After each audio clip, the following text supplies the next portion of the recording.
नमस्कार। राज सिंहासन में आप सबों का स्वागत। और आज हम राज सिंहासन में अपने तमाम रिपोर्टर के सहारे ये समझने की कोशिश करेंगे कि आखिर इस राज सिंहासन में किसकी क्या दावेदारी है, क्योंकि आज दिन भर बहुत सारी हलचलें हुई, फिर भी शाम ढलते ढलते सबों की नाराजगी भी सामने आ गई।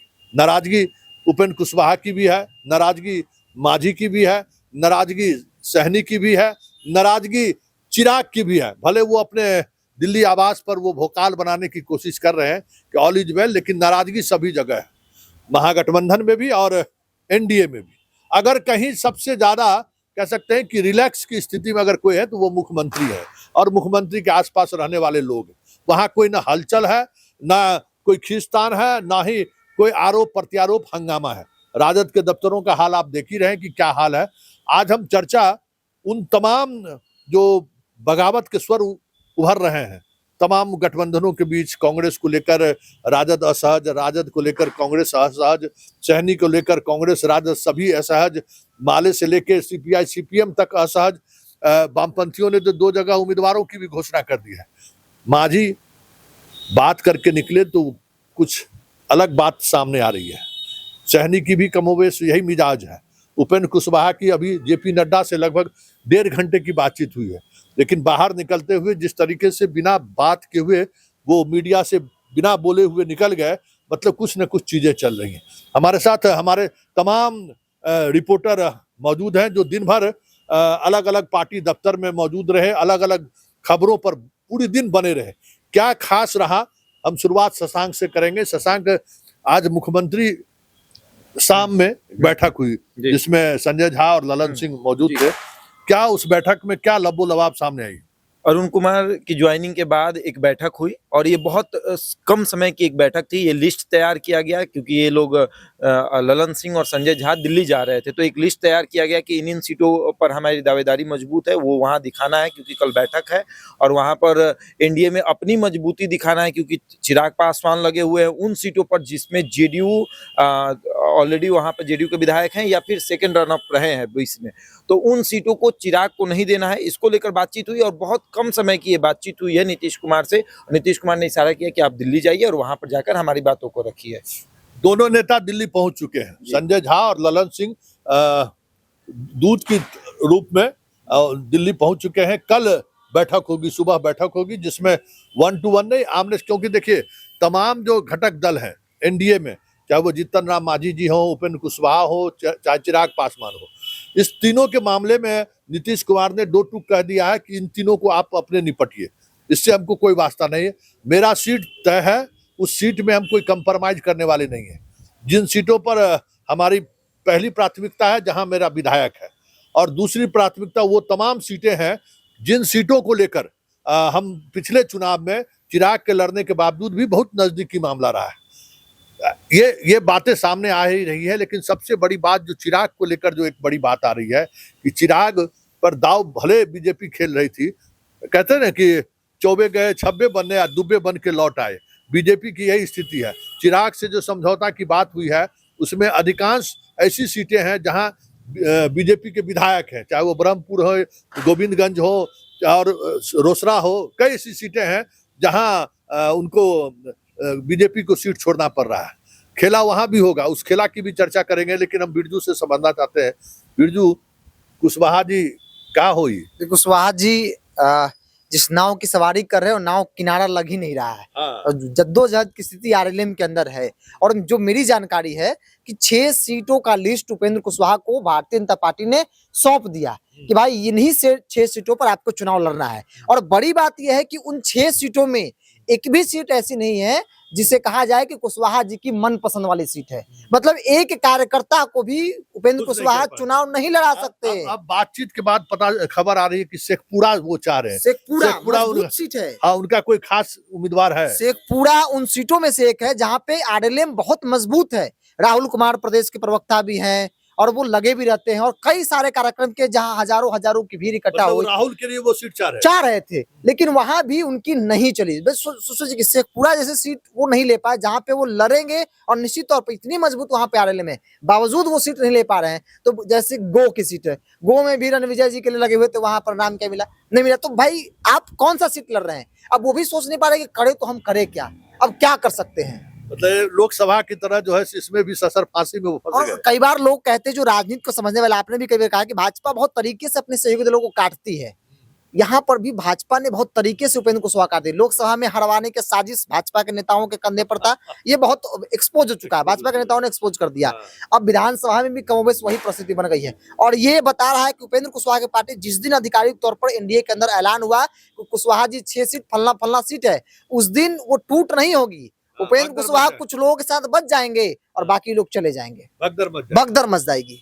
भगदड़ मच जाएगी। अब हम कुछ और चीजों को समझना चाहते हैं। तेजस्वी मतलब राजद में ऑल इज नॉट वेल वाली स्थिति है। क्या चल रहा है? कहा जा रहा है कि तेजस्वी राहुल गांधी से बात किए, राहुल गांधी से बातचीत के बाद कई तरह की चीजें बदलती हुई दिख रही है। कल दिल्ली जाने की बात हो रही है, लेकिन एक बात हम अपने दर्शकों को सूचना दे दें, दिल्ली उनको वैसे भी जाना है और 13 तारीख को उनकी सुनवाई है, जहां उनको पूरे परिवार के साथ उपस्थित होना है। 12 या 13 ही डेट है जहां तक हमें याद है कि उस मामले में, लैंड फॉर जॉब मामले में, उनको सभी परिवार के सभी सदस्यों को सदैव उपस्थित होना है। हमें लगता है या कल ही है या परसों, इस दोनों में से कोई डेट है। जाने की वजह वो भी हो सकती है, लेकिन कांग्रेस को लेकर कुछ खास चीजें सामने आ रही हैं सीट को लेकर। लेकिन सारी समस्या कहीं न कहीं नौका चलाने वाले जो हमारे पार्टी के जो नेता है मुकेश सहनी जी, मिथिलांचल में माछ पान मखान कई तरह की चीजें होती हैं, उन सब चीजों को लेकर वो सियासत कर रहे हैं। लेकिन आज तेजस्वी के यहाँ क्या माहौल था, क्या देखा गया, हम अपने रिपोर्टर से जानना चाहेंगे। क्या स्थिति थी वहां पे? सर, तेजस्वी आवास पर यानी राबड़ी देवी के आवास पर माहौल यथावत था, जो कि कई दिनों से देखने को मिल रहा है। आपने कहा कि लैंड फॉर जॉब्स मामले में, तो पहले शुरुआत कर लेते हैं कि 13 तारीख को सुनवाई होनी है।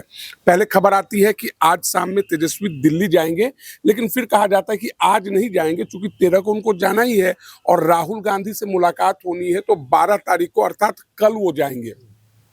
अगर हम आवास के अंदर की बात करें तो जिस तरीके से कल पार्लियामेंट्री बोर्ड की बैठक हुई थी, आज लालू प्रसाद यादव, राबड़ी देवी सहित आरजेडी के तमाम दिग्गज नेता पहुंचे थे। उसमें आप रामचंद्र पूर्वे को ले सकते हैं, कैसर को ले सकते हैं, तो तमाम जो बड़े नेता हैं वो पहुंचे थे और तेजस्वी यादव थे। पेच कहाँ फंसा है? सर, कुल मिलाकर सहमति अभी भी नहीं है। पेच वही मिथिला क्षेत्र चलते हैं। गौरा बौराम, स्थानीय गौरा बौराम से मुकेश सहनी आते हैं। परसों रात तेजस्वी यादव के एक खबर आप ब्रेक करते हैं। खबर थी कि सहनी आउट हो सकते हैं, एनडीए के साथ जाने की तैयारी कर रहे हैं, यानी कुछ खेला बेला हो रहा है। परसों रात उनकी मुलाकात होती है तेजस्वी से, और विश्वास कीजिए कि कल दिन भर और आज मुकेश सहनी कहाँ हैं वो वरिष्ठ पत्रकारों को भी नहीं पता नहीं है, और ना ही जो मुकेश सहनी मीडिया में आकर डिप्टी सीएम का राग अलापते थे, 30 सीट चाहिए, कॉन्फ्रेंस कर रहे थे। सर उन्होंने तो विधिवत ऑफ द रिकॉर्ड कई पत्रकारों को न्योता दे दिया था कि शुभ शुभ बोलिए, कल नहीं परसों आप लोगों के साथ प्रेस वार्ता होगी, डिप्टी सीएम का भी ऐलान हो जाएगा। पेच वही फंस रहा है सर। लालू आवास में सब कुछ बैठक यथावत है, संभावित सूची भी तैयार हो चुकी है, लेकिन खेला मुकेश सहनी कर रहे हैं। मुझे लगता है कि तेजस्वी यादव को डर है कि अगर एनडीए से पहले वो ऐलान कर देते हैं तो कहीं खंजर भोंकने वाली बात कहकर मुकेश सहनी फिर निकल ना ले, पिछली बार की तरह। जी एक खास जदयू का हमारा ये मतलब भूमियार पर खास नजर रखते हैं ये रिपोर्टर। इसकी पहचान है भूमियार की खबरों पर, खुद भूमियार है और भूमियार पर इसकी अच्छी पकड़ भी है। तो ये जरा जानिए कि अरुण कुमार के मिलने के समय में जो भूमियारों का जो टेम्परामेंट देखने को मिला था जदयू में, मतलब जबकि वही अरुण कुमार हैं जो नीतीश कुमार के बारे में बहुत सारी बातें कई बयान दिए, लोकसभा चुनाव से पहले ही आ रहे थे। हाल के दिनों में भी तय हुआ था कि अरुण कुमार जी अब ज्वाइन कर रहे हैं, बंदी के नाम पर ज्वाइनिंग रूट का। इस बार क्या हुआ, अंदर खाने की क्या जानकारी है? अंदर खाने देखिए सर, पहले लगातार जिस तरीके से कैंसिल हुआ और उसके बाद आज की जो तस्वीर निकलकर सामने आई, बड़ी संख्या में जो लोग थे, उनके समर्थक थे, वह काफी जोश में नजर आ रहे थे। और जो तस्वीर आज की भी निकलकर सामने आई, ललन सिंह खुद मन से कहते नजर आ रहे हैं कि घर वापसी हुई है तो उनका ख्याल रखा जाएगा, और खुद और उनके बेटे एक साथ शामिल हुए हैं। तो इसके बाद कई तस्वीर जो देखने को मिला, साथ में विजय चौधरी, संजय झा, कई बड़े बड़े नेता साथ में थे ज्वाइनिंग के समय। तो ये तस्वीर दिख रहा था कि एक बार फिर से, और वो छोटे मोटे कम कार्यकर्ता नहीं कह सकते हैं, बड़ी संख्या में लोग थे, तो वो दिख रहा था कि मतलब वो बढ़िया है। ब्रह्मर्षि, दोनों ब्रह्मर्षि के जो तोप है, हाँ मतलब मगध के, हाँ कहिए जो सम्राट है, हाँ एक तरफ जगदीश शर्मा जी के बेटे रहेंगे, हाँ, दूसरे तरफ जो है अशोक ये अरुण जी के बेटा अरुण जी के रहेंगे। बेटे रहे मतलब ऋतुराज। बढ़िया, ये दोनों बढ़िया सिटिंग हो गया है। आमने सामने में अगर आरजेडी दाव खेले तो नीतीश भी दाव खेल दिया। हाँ बिल्कुल, सामने से खेल दिया गया है दाव ये। तो ये टक्कर देखने को मिलेगा वहाँ घोसी में, मिलेगा। अब दो ब्रह्मर्षि एक साथ हो गए तो ब्रह्मर्षि को दिक्कत होगा वोट देने में। क्या और जिस तरीके से वहाँ के लोग बोल रहे थे, हम अब चुनाव में टिकट में, उनका कहना था कि हमें टिकट तय है, तो उनका कहना है कि हम ही जीत कर लाएंगे।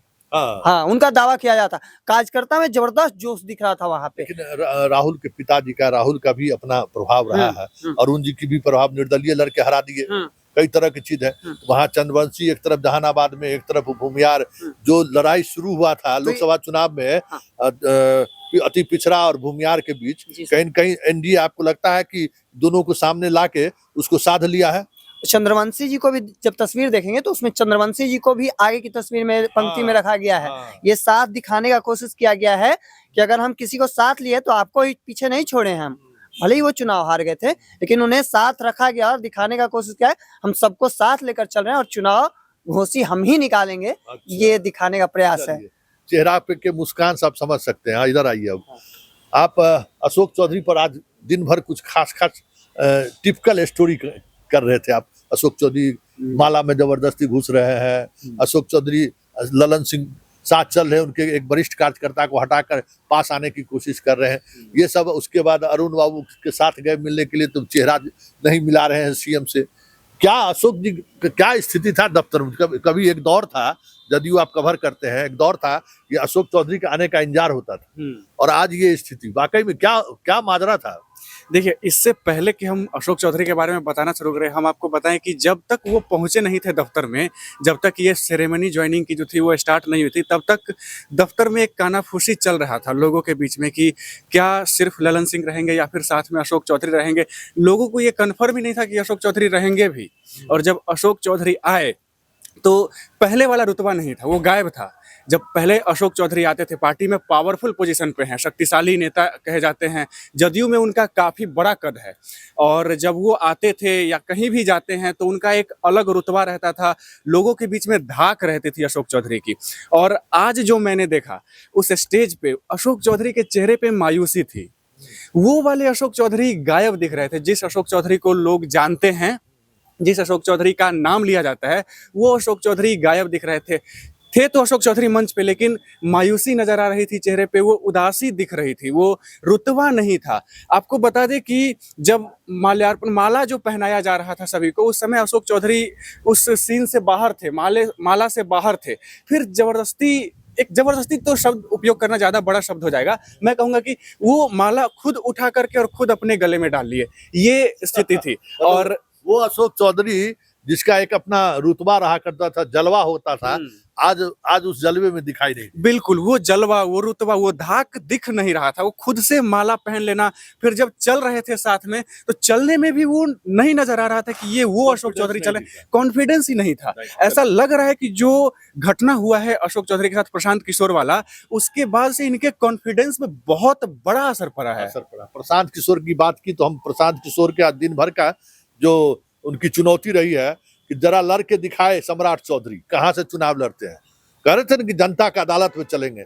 अशोक चौधरी जी कहां से चुनाव लड़ रहे हैं, घोषणा कीजिए। मंगल पांडे जी कहां से चुनाव लड़ रहे हैं, घोषणा कीजिए। दिलीप जायसवाल जी कहां से लड़ेंगे, जरा घोषणा कीजिए।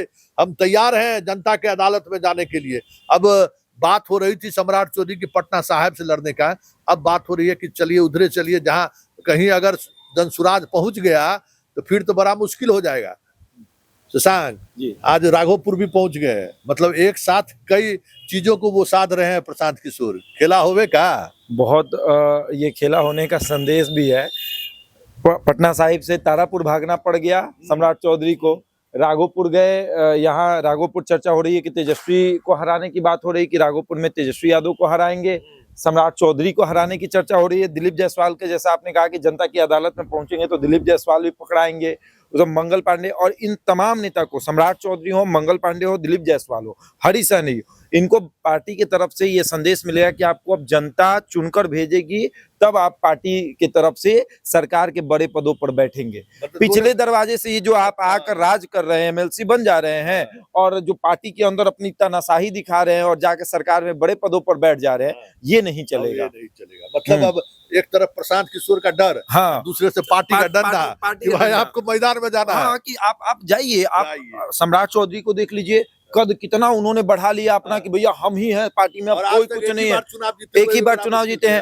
अब जा रहे हैं कहां पर, तो जहां पर इनके पिता कई बार के विधायक रह चुके हैं, तारापुर, अभी अपने क्षेत्र जा रहे हैं, वहां भी जा रहे हैं ना। तो कल जब खबर चली तो ये खबर आई कि भैया मत चलाइए, ऐसा कुछ नहीं है, हम लोग चुनाव लड़ने वाले तारापुर से नहीं है। अभी भी डर है कि तारापुर जाएंगे भी तो दिक्कत हो जाएगी, कहीं प्रशांत किशोर न पहुंच जाए वही और है, सर्टिफिकेट वो वाली बात हो गई है कि वो वाली चुप बात हो जाओ। चलिए बिरजू, चलते चलते आखिरी चिराग की बात कर ले कि चिराग की सियासत में एक बड़ा अपडेट आया है। सूरजभान आज मिलने वाले थे, लेकिन सूरजभान आरजेडी में शामिल नहीं हुए। खबर ये आ रही है कि जिस तरीके से पीठ पीछे खंजर भोंकने का काम नीतीश को चाहे जिसके इशारे पर किया गया हो, इस बार तैयारी इस तरफ से है। सूरजभान का वो बयान कि हम जहां चिराग लड़ेगा वहां हम लड़ेंगे, ठीक है ना। पारस का उस बयान से असहमति के बावजूद भी ये बयान कि हम निर्दलीय लड़ेंगे, क्या लग रहा है खेला होवे। और कौन ऐसे उम्मीदवार हैं जो मान लीजिए ये तो भाई सुन रहे हैं पहले से, जितना 5 करोड़ 6 करोड़ वाला भी चर्चा खूब जोर से है, खूब हो रहा है। ऐसे कुछ उम्मीदवार ऐसे हैं जो उनके जगह पर जो बीजेपी वाले लोग हैं जिनको अब टिकट नहीं मिलेगी, तो कुछ खेला होगा इस बार भी। देखिए आपने कहीं सही कहा कि सूरजभान सिंह की एंट्री होने वाली थी आरजेडी में, उनकी पत्नी और भाई आरजेडी ज्वाइन करने वाले थे, खबर करने की। सूरजभान सिंह को मैं पिछले कई सालों से कवर कर रहा हूं, लेकिन आज तक मैंने उस तरीके का बयान देते उनको नहीं सुना है किसी के प्रति, चाहे विपक्ष के नेता हो, उनके प्रति बहुत अग्रेसिव नहीं होते, लेकिन जो तेवर उस दिन चिराग को लेकर था कि जहां जहां चिराग लड़ेगा वहां वहां लड़ेंगे।